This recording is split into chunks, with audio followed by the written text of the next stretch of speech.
नमस्कार, मैं हूं आपके साथ अंकिता पाल। बुलेटिन की शुरुआत करते हैं। श्री कृष्ण चिकित्सालय दौसा के सौजन्य से नन्ही मुस्कान हेल्दी चाइल्ड कॉन्टेस्ट का भव्य आयोजन किया जा रहा है।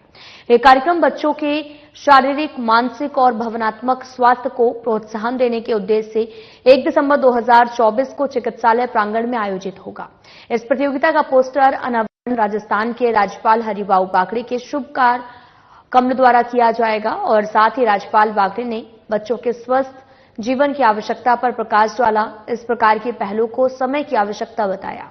उन्होंने श्री कृष्ण चिकित्सालय की इस अनुकरणीय पहल की प्रशंसा करते हुए इसे समाज के लिए एक आदर्श कदम बताया। उन्होंने कहा कि बालकों का स्वास्थ्य राष्ट्र के उज्जवल भविष्य की नींव है और इस प्रकार की प्रतियोगिताएं जागरूकता फैलाने में अहम भूमिका निभाती हैं।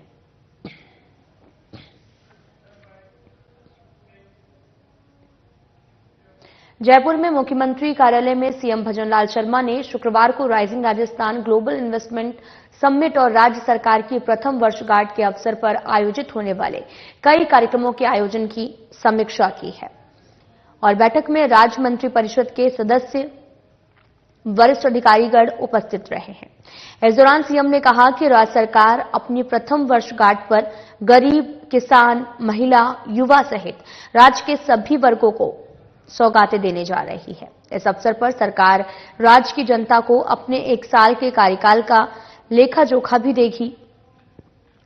प्रधानमंत्री नरेंद्र मोदी की मंशा के अनुरूप हम अंत्योदय के संकल्प के साथ विकसित राजस्थान के सफर पर तेजी से प्रतिबद्धता के साथ में अग्रसर हैं। हमने संकल्प पत्र के लगभग 50% वादे कार्यकाल के पहले साल में पूरे कर दिए हैं। वहीं उन्होंने ये भी कहा कि आगामी 9 से 11 दिसंबर तक आयोजित होने वाली rising Rajasthan global investment summit राज्य में कई क्षेत्रों में मौजूद अपार संभावनाओं को धरातल पर उतारने में महत्वपूर्ण कड़ी साबित होगी। इससे राज्य में निवेश बढ़ेगा और युवाओं का व्यापक जो है वो स्तर पर रोजगार भी उपलब्ध होंगे।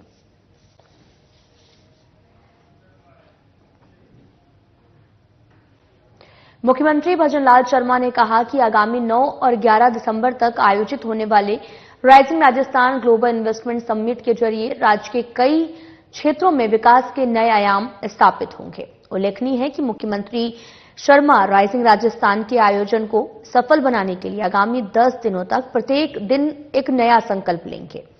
वहीं सीएम शर्मा ने शुक्रवार को दूसरा संकल्प लेते हुए कहा कि राइजिंग राजस्थान समिट में हमारे परंपरागत हस्तशिल्प दुनिया को हमारी समृद्ध संस्कृति का परिचय देंगे, प्रदेश की गौरवशाली संस्कृति को प्रदर्शित करेंगे। वहीं उन्होंने कहा कि राज्य की प्रसिद्ध थेवा कला, मीनाकारी, ब्लू पॉन्ट्रिंग, बंधेज सहित कई हस्तशिल्प देश दुनिया में विशेष पहचान रखते हैं। राज्य सरकार राज्य के हस्तशिल्प कारीगरों को आर्थिक रूप से समृद्ध बनाने और हस्तशिल्प कला को बढ़ावा देने के लिए कई योजनाएं संचालित कर रही हैं।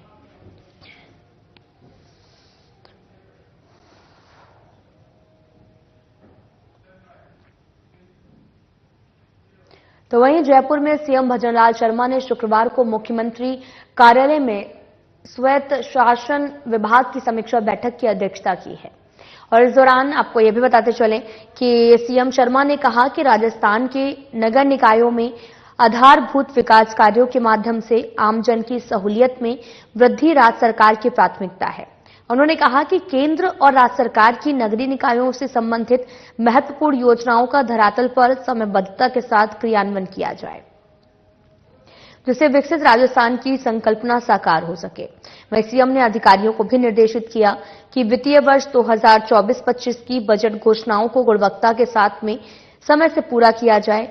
उन्होंने कहा कि प्रदूषण मुक्त सुगम यातायात के लिए प्रमुख शहरों में इलेक्ट्रिक बसों के संचालन की कार्य योजना को जल्द पूरा किया जाए। इसी के साथ उन्होंने अधिकारियों को जयपुर सिटी ट्रांसपोर्ट सर्विसेज के तहत 300 सीएनजी बसों के संचालन के लिए जरूरी कार्रवाई प्रारंभ करने के निर्देश भी दिए हैं।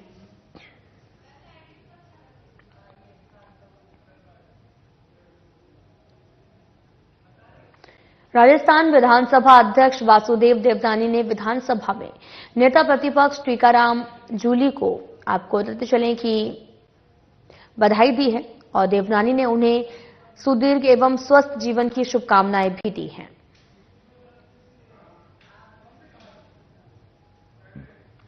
आपको तस्वीरें दिखा रहे हैं जो कि जयपुर से हैं। राजस्थान विधानसभा अध्यक्ष वासुदेव देवनानी ने विधानसभा में नेता प्रतिपक्ष टीकाराम जूली को बधाई दी और देवनानी ने सुदीर्घ एवं स्वस्थ जीवन की शुभकामनाएं भी दी हैं।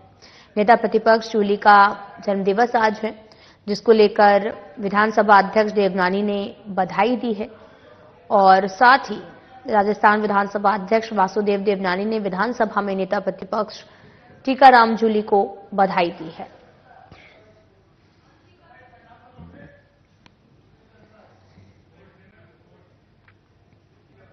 सादुलपुर नवनिर्मित एडीजे कोर्ट और एडवोकेट चैम्बर का उद्घाटन समारोह पूर्वक हुआ है और साथ ही मुख्य अतिथि राजस्थान उच्च न्यायालय जोधपुर के न्यायाधिपति रेखा बुराड़ा और साथ ही विशिष्ट अतिथि डीजे चूरू और अरविंद कुमार, विशिष्ट स्थिति में एडीजी राजगढ़ दीपक पराशर रहे और साथ ही कार्यक्रम की अध्यक्षता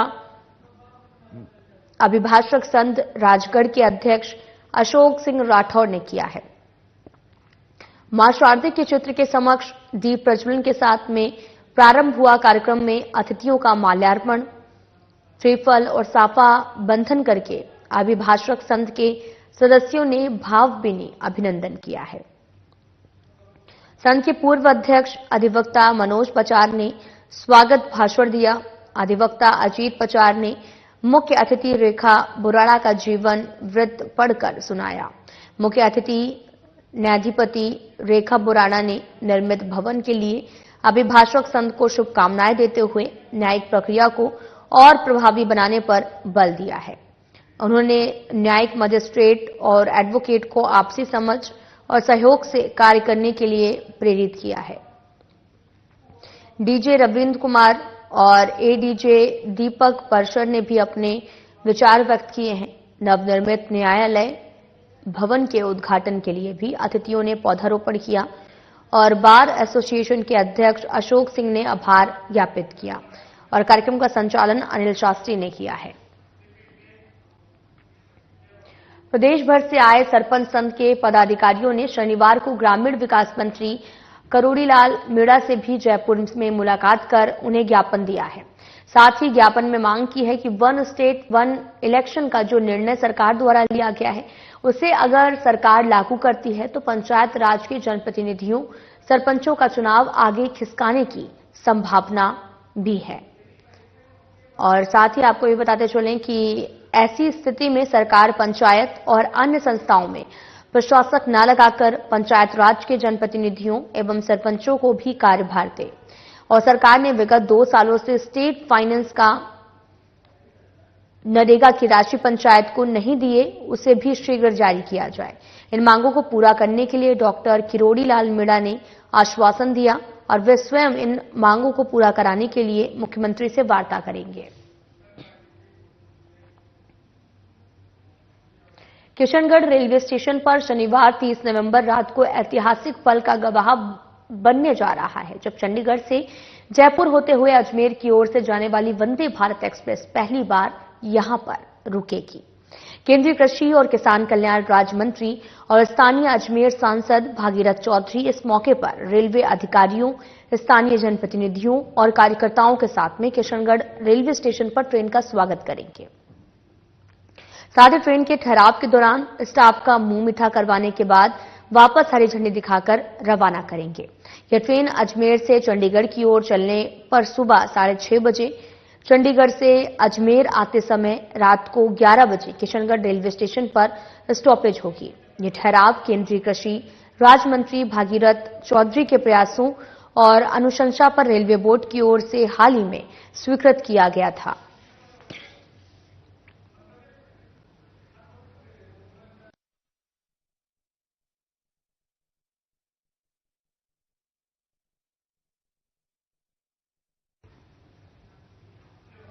राजस्थान के नेता प्रतिपक्ष टीकाराम जूली का आज 44वां बर्थडे है। साथ ही आपको यह भी बताते चले कि इस अवसर पर सांसद, विधायक, कांग्रेस पार्टी के कार्यकर्ता सहित प्रदेश के आमजनों ने जूली को जन्मदिन की बधाई दी है। इस दौरान सभी ने जूली की लंबी आयु की कामना की और स्वस्थ जीवन की शुभकामनाएं दी हैं।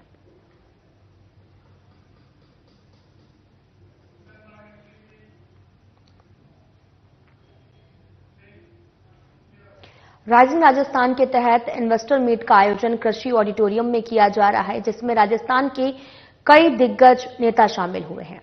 और इस मीट को भी मंत्री कन्हैयालाल चौधरी ने संबोधित करते हुए कई पहलुओं पर विचार साझा किए। साथ ही उन्होंने कहा कि भारत जल्द विश्व की नंबर 1 ताकत बनेगा। हमारी सरकार इन्वेस्टर के सामने आने वाली तमाम बाधाओं को भी दूर करने का काम कर रही है। साथ ही उन्होंने ये भी कहा कि राजस्थान में जो पानी की कमी है, इसे जल्द ही दूर करने के लिए ERCP लेकर सरकार आ रही है, लेकिन कांग्रेस ने उसको अटकाए रखा है। लेकिन अब वर्तमान सरकार इस पर कार्य कर रही है। उन्होंने कहा कि राजस्थान में जितनी भी इंडस्ट्रीज लगेंगी, हम उन्हें पर्याप्त पानी उपलब्ध कराएंगे। 15 दिसंबर को देश के प्रधानमंत्री नरेंद्र मोदी ERCP का शिलान्यास करेंगे, जिसके तहत पानी की कमी को दूर किया जाएगा। आपको बताते चलें कि राइजिंग राजस्थान के तहत इन्वेस्टर मीट का आयोजन कृषि ऑडिटोरियम में किया जा रहा है, और जिसमें राजस्थान के कई दिग्गज नेता भी शामिल होंगे। और इस मीट को मंत्री कन्हैयालाल चौधरी ने संबोधित किया है। बनाने का जो सपना हमारे यशस्वी मुख्यमंत्री ने देखा है, पूरे राजस्थान के अंदर नहीं, पूरे देश और विदेशों में जाके हमारे मुख्यमंत्री जी ने यहाँ पे लोगों को इन्वेस्ट करने के लिए जो वातावरण बनाया है, उसका सबसे बड़ा मकसद है कि यहाँ पे इंडस्ट्री लगे, यहाँ पे लोगों को रोजगार मिले। कि जिस तरह से पिछले 5 साल में राजस्थान बहुत पीछे चला गया, ये कर्जे के जाल में चला गया। हम चाहते हैं कि आने वाले समय में राजस्थान खुद सेल्फ, यहाँ का आदमी सबको रोजगार मिले। यहाँ पे जिस तरह से आज हम महाराष्ट्र की ले लो, कर्नाटक की ले लो, चाहे हम आंध्रा की ले लो, जिन स्टेटों को हम बहुत विकसित मानते हैं, आज यूपी जिस तरह से प्रोग्रेस की, राजस्थान भी प्रोग्रेस करे। इसके लिए हमने उद्यमियों को जो भी सुविधा मिले सारी देने के लिए राजस्थान सरकार कर संकल्प है। हमने जिले के अंदर भी कि यहाँ पे क्योंकि कोई इंडस्ट्री की काफी कमी, केवल एक निवाई क्षेत्र को अपन देखें तो वहाँ थोड़ी ज्यादा इंडस्ट्री, बाकी पूरा क्षेत्र बगैर इंडस्ट्री के औद्योगिक कम है। हम चाहते हैं कि यहाँ के लोग आए, यहाँ उद्योग का वातावरण हम बनाने जा रहे हैं। लोगों को जो भी तकलीफ है काम करने में, उनको हम सारी सुविधाएं देंगे, जिससे टोंक जिले के बच्चों को भी रोजगार मिले, टोंक जिले के अंदर जो बेरोजगारी दूर हो। इसके लिए आज ये इन्वेस्टमेंट मीट समिट जो रहा है, इसी का कारण था। देखिए, जब ये वो हमारे यहाँ मतलब किसियानी बिल्ली खंबा नोचे वाली बात है, उनको अपनी हार साफ दिख रही थी। हमने अपने संगठन को मजबूत किया है, हमने धरातल पर चुनाव लड़ा है, और हमने हर बूथ और हर पंचायत पर एक हमारे कार्यकर्ताओं में एक जोश उत्पन्न किया है। हमारी 10 महीने की सरकार की उपलब्धियों के आधार पर भजन लाल जी की सरकार ने जो नीतियां दी, जो विकास का जो एजेंडा दिया, हमने जो बजट दिया, उन सबको लेकर के हम जनता में गए। जनता ने उस पर मोहर लगाई है, और निश्चित रूप से हम अपनी सरकार की उपलब्धियों के आधार पर जीत करके आए हैं। कांग्रेस अपना हार छुपाने के लिए कुछ भी आरोप लगाए, ये उनकी पुरानी आदत है। अजमेर जिले के पंचशील नगर में विधानसभा अध्यक्ष वासुदेव देवनानी ने शुक्रवार को 4.04 करोड़ की लागत से बनने वाली सड़कों का शिलान्यास किया है। उन्होंने आमजन की समस्याओं को भी सुना है, अफसरों को समाधान के निर्देश दिए हैं। इस अवसर पर आयोजित कार्यक्रम में देवनानी ने कहा कि यह जनता की और जनता के लिए चुनी हुई सरकार है, और किसी बात का सर्वाधिक महत्व है तो वो है आम जनता का हित, सुरक्षा और कामकाज की गुणवत्ता। उन्होंने जिला प्रशासन को सख्त निर्देश दिए कि जनता के हित के साथ किसी भी तरह का समझौता नहीं हो। भ्रष्टाचारी, भूमाफिया, अवैध काम करने वाला और सरकारी कामकाज में गुणवत्ता से समझौता करने वाले किसी भी कीमत पर बर्दाश्त नहीं किए जाएंगे। वहीं उन्होंने प्रशासन को भी निर्देश दिए कि किसी भी स्तर पर गड़बड़ी के खिलाफ जीरो टॉलरेंस की नीति अपनाएं।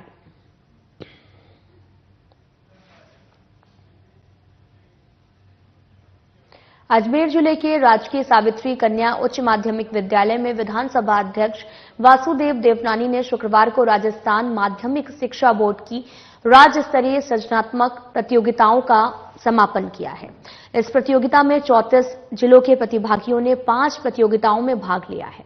कार्यक्रम को संबोधित करते हुए देवनानी ने कहा कि स्वस्थ प्रतिस्पर्धा जीवन में आगे बढ़ने के लिए आवश्यक है। विद्यार्थियों को पूरी तैयारियों के साथ प्रतिस्पर्धा में उतरना चाहिए। विद्यार्थी किताबी ज्ञान तक सीमित न रहकर शिक्षा और शिक्षण पद्धति के साथ विश्लेषणात्मक तरीके से जुड़ें। विश्लेषण करना सीखें तो वास्तविक ज्ञान प्राप्त होगा। यही विद्यार्थी को जीवन के प्रत्येक क्षेत्र में आगे बढ़ाएगा।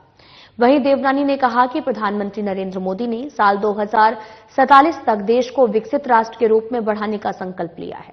युवा इसके ध्वजवाहक हैं और नई शिक्षा नीति में वो बदलाव किए गए हैं जो देश को आगे लेकर जाएंगे।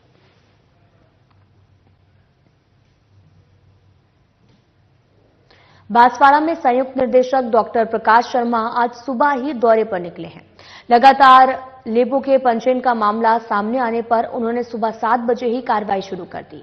वो सबसे पहले हाईटेक लैब पहुंचे और इस लैब में भी कुछ दिन पूर्व में CMHO डॉक्टर HL टाबियार ने जांच की और यहां पर आपको बताते चलें कि संचालक स्वयं मौजूद नहीं थे, मौजूद कर्मी भी अनुभवी नहीं मिले। इस पर कार्मिक ने स्वयं ही लैब पर ताला लगाकर दिया है और साथ ही डॉक्टर शर्मा से पंजीयन करवाकर ही शुरू करने की बात कही है।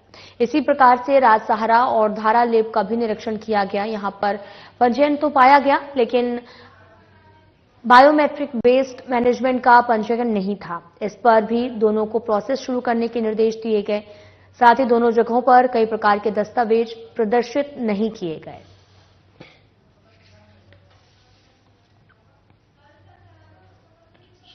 संभागीय आयुक्त महोदय द्वारा बांसवाड़ा के लेबों का निरीक्षण किया गया, जिसमें 3 लेबों का निरीक्षण किया गया। एक लेब को मौके पर ही बंद करवाया गया और दो लेबों को निर्देशन किया गया और आगे भी श्रीमान संयुक्त निदेशक महोदय द्वारा इसी प्रकार लेबों का निरीक्षण।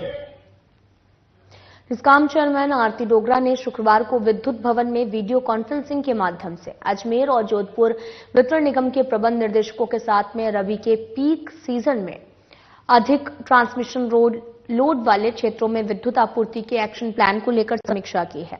डिस्कॉम चेयरमैन ने इस दौरान प्रसारण निगम के प्रबंध निर्देशक नतमल डिडेल के साथ में जैसलमेर, बाड़मेर और फलौदी के सीमावर्ती क्षेत्र और उदयपुर, भरतपुर, हिंडौन और डिंक में प्रसारण क्षमता सुदृढ़ करने के उद्देश्य से GSS निर्माण कार्यों को समय पर पूरा करने पर भी चर्चा की है। उन्होंने सुनिश्चित करने के निर्देश भी दिए और आपसी समन्वय से भी निर्बाध विद्युत आपूर्ति को बनाए रखा जाए और GSS निर्माण कार्यों की गति को बढ़ाया जाए। डिस्कॉम चेयरमैन ने इस दौरान वितरण निगमों के अधीक्षण अभियंताओं को भी नियमित सप्लाई मेंटेन रखने के निर्देश दिए हैं।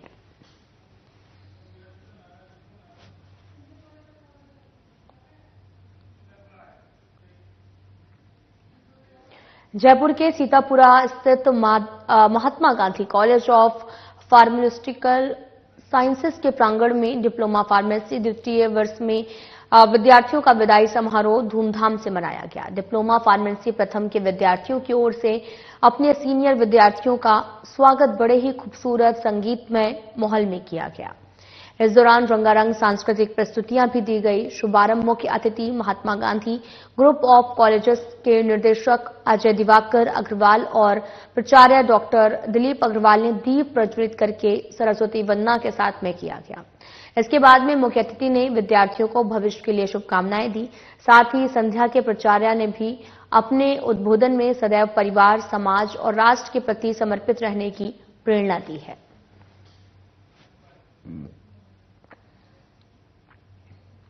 जयपुर शहर का हृदय स्थल माने जाने वाले अल्बर्ट हॉल पर शुक्रवार की शाम शहर थमसा गया।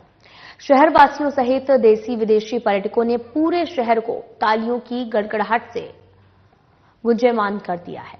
मौका था पर्यटन विभाग की ओर से आयोजित वार्षिक सांस्कृतिक संध्या कल्चरल डायरीज के दौरान गायन, वादन और नृत्य की प्रस्तुतियों का। यहां पर पंख वादन, भवाई चरी और घूमर नृत्य के साथ में कालबेलिया नृत्यंगाओं की प्रस्तुति का जादू सभी के सिर पर चढ़कर बोला।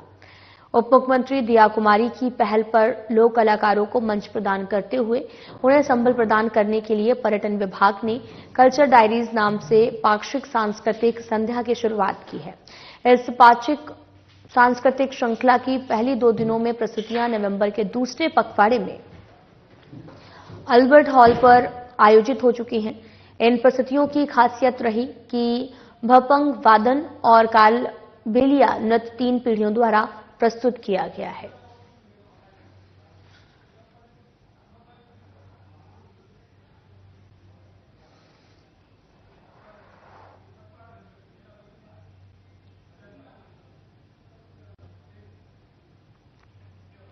राजगढ़ जिंगवाड़ा सड़क मार्ग के मध्य स्थित कोठी नारायणपुर पुलिस चौकी के समीप अज्ञात वाहन की टक्कर से देर रात एक व्यक्ति की मौत हो गई है। सूचना पर कोठी नारायणपुर चौकी पुलिस मौके पर पहुंची, जहां शव को कब्जे में लेकर राजगढ़ सीएचसी की मोर्चरी में रखवाया है।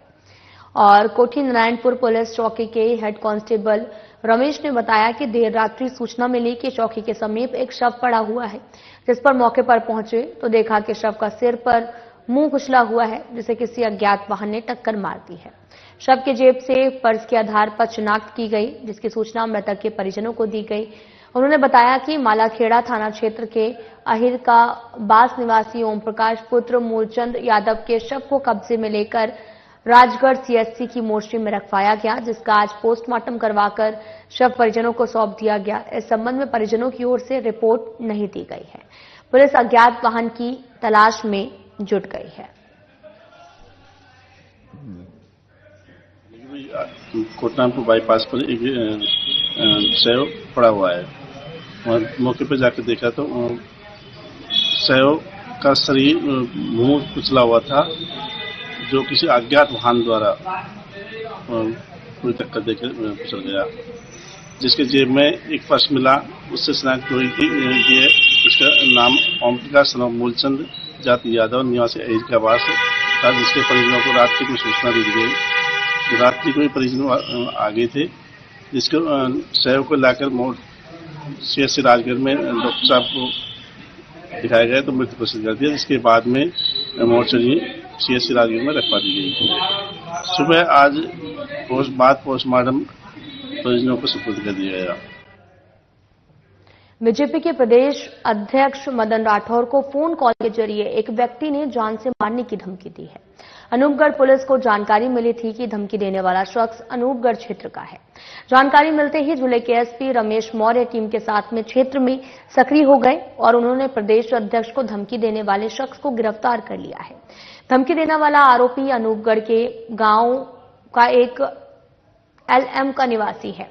एसपी रमेश मौर्य ने बताया कि आरोपी हेतराम मंगलाव से पुलिस गंभीरता से पूछताछ कर रही है। हालांकि प्रथम दृष्टया में हेतराम मंगलाव मानसिक विक्षिप्त लग रहा है। आरोपी को गिरफ्तार करने की सूचना मिलने पर बीजेपी नगर मंडल अध्यक्ष मुकेश शर्मा भी पुलिस थाने पहुंचे।